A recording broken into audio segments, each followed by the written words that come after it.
मित्र नमस्कार। हमारे देश के जो किसान हैं वो जो खास करके वेजिटेबल और फ्रूट्स प्लांट्स लगाते हैं, फल वाले आर्चर्ड लगाते हैं और वेजिटेबल की खेती करते हैं या मेडिसिनल क्रॉप करते हैं। आज मैं बात धान गेहूँ चना मटर की नहीं कर रहा हूँ, सब्जी और औद्यानिक और औषधि फसलों की बात कर रहा हूँ।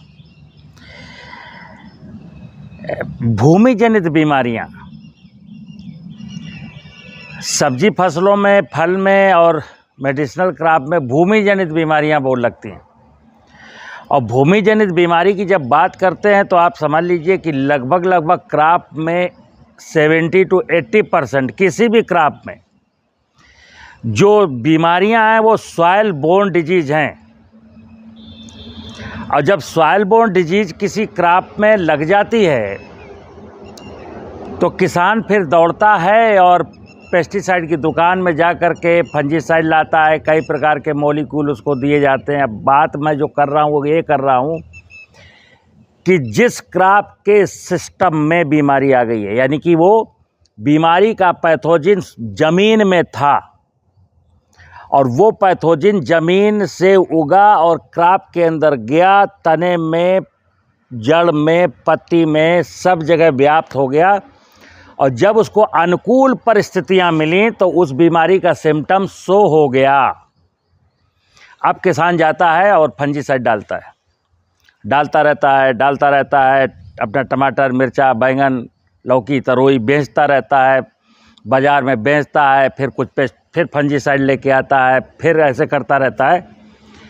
ऐसा करते करते देश के जो फल वाले, जैसे सेव के बागान है, अंगूर के बागान है, संतरे के हैं, अनार के हैं, हमारी बहुत सारे किसानों से बात होती है कि 1 लाख से 1.5 लाख रुपए प्रति एकड़ तक का पेस्टिसाइड, इंसेक्टिसाइड वो डाल देते हैं।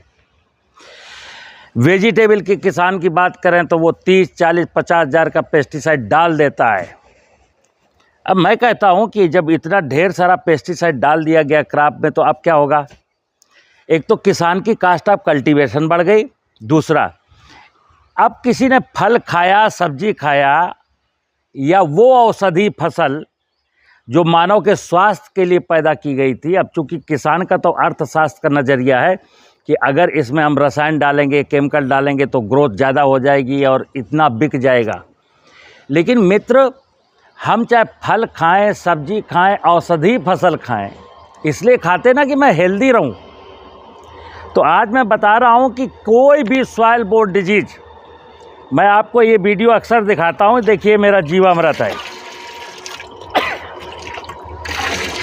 ये जीवामृत कोई रॉकेट साइंस नहीं है, जंगलों की मिट्टी से ला करके उनके ग्राम पॉजिटिव माइक्रोब्स का डेवलपमेंट है। केवल मैंने कुछ नहीं किया, जंगल की मिट्टी लाया, उसको इस पानी में डाला, आटा और गुड़ चीनी दिया और उसके बाद जो नेगेटिव पैथोजन थे उसके सरफेस पर आए, उसको छलनी से निकाल के फेंक दिया। बहुत बार वीडियो बना चुका हूँ।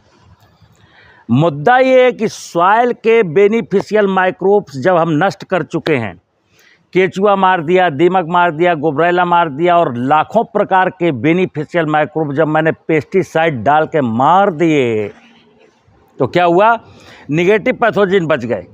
कई बार कुछ लोग सवाल पूछ सकते हैं हमसे कि सजान साहब, जब मैं पेस्टिसाइड डालता हूँ तो निगेटिव क्यों नहीं मरते? इसका एक उदाहरण दे देता हूँ आपको। आप दीमक मारते रहे, दीमक नहीं मरी, केंचुआ मर गया।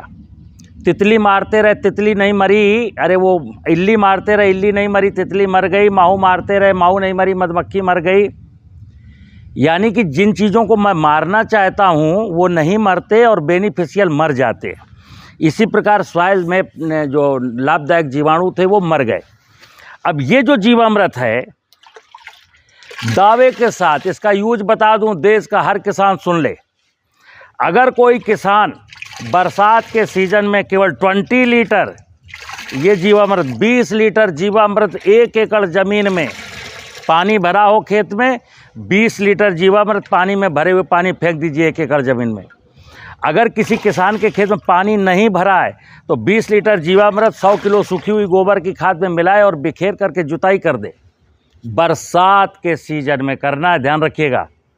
उसके बाद रबी में अगर वेजिटेबल बोता है तो उसकी बीमारियां, उस क्रॉप में बीमारी आएगी ही नहीं। पीछे मैंने एक वीडियो बनाया था, चने में उकसा नहीं लगा है। देश में चने में उकसा की बीमारी बहुत लगती है और उकटा के विल्ट, जिसको अंग्रेजी में विल्ट बोलते हैं, विल्ट के कारण देश के लोगों ने, किसानों ने चना मटर मसूर बोना बंद कर दिया। क्यों? 30% 40% जो है ना वो बीमारी से सूख जाता है। तो मैं किसान भाइयों से अनुरोध करता हूँ, यहाँ से, हमारे यहाँ से करीब करीब 800-900 लोग दूसरे प्रदेशों के ये कल्चर ले गए हैं। मैं सबसे अनुरोध करता हूँ, जो जंगल के संपन्न जंगलों से मिट्टी ला करके ये जीवामृत बना सके बनाए, और ना बना सकता तो हमारे यहाँ से फ्री ऑफ कास्ट ले जाए, मैं फ्री देता हूँ, बस यहाँ आने की ज़रूरत है।